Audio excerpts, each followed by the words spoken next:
রাস্তা এটা এতটা রিস্ক, যদি যান মানুষের প্রাণ চলে যায়, একটা প্রাণ কি পৃথিবীর কেউ দিতে পারবো? এই রাস্তাটা অনেক ঝুঁকিপূর্ণ। কি এই রাস্তাটা এইভাবে বন্ধ হয়ে যায় মাঝে মাঝে, অনেক কষ্টে লোকজন আসা যাওয়া করতেছে, গাড়ি নিতে পারে না, ঠেলে ঠেলে উঠাইতে হয়।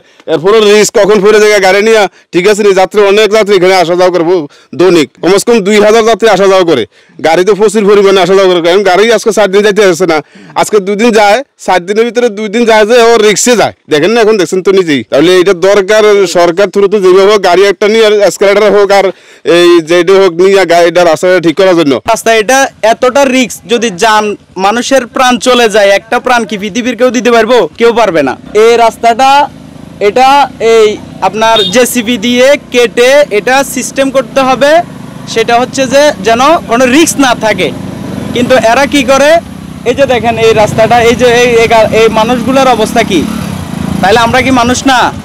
এই টাকা কিন্তু বাজেট কিন্তু ঠিকই আসে, গভর্নমেন্ট থেকে বাজেট ঠিকই আসে, কিন্তু এই বাজেট বরাবর তারা কাজ করে না।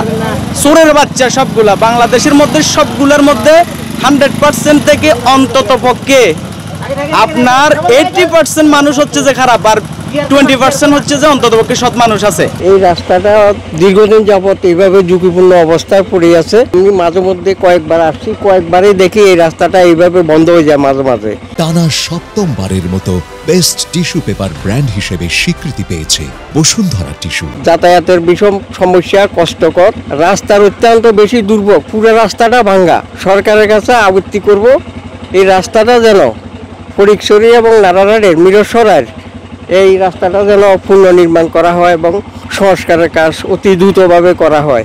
এখানে নারায়ণের থেকে মিরসরাই থেকে ফটিকছড়ি রাস্তাটা এখান থেকে মেয়েদের দিয়ে এই সাইন একটা ভাঙছে, এখান দিয়ে যাতায়াত করাটা অনেক কষ্ট হচ্ছে। এটা একটু ঠিক করলে কি অনেক কি ভালো হতো।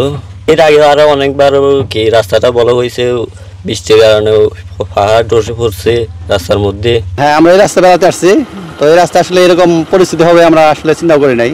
তো পাহাড় ধসে রাস্তার অবস্থা খুবই করুণ অবস্থা আর কি। তো আসলে এই যাতায়াতের জন্য আমার সবার জন্য আর কি কষ্ট হয়ে গেছে। তো আমরা চাই যে দ্রুত এই রাস্তাটা মেরামত করা হোক, বা এটার মানে একটু এটা করা হোক আর কি, যে রাস্তাটা যাতে মানুষের যাতায়াতের জন্য যেন সচল থাকে আর কি।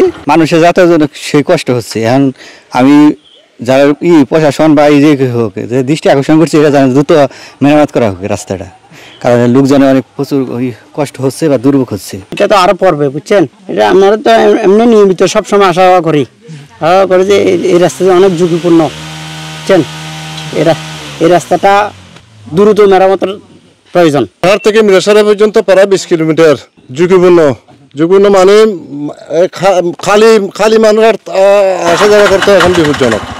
আপনারা দেখেন, আর যে কোনো সরকারি প্রশাসন দিয়ে বা ইয়া দিয়ে একটু তদারকি করে রোডটা তাড়াতাড়ি কাজ করার জন্য আমাদের অনুরোধ।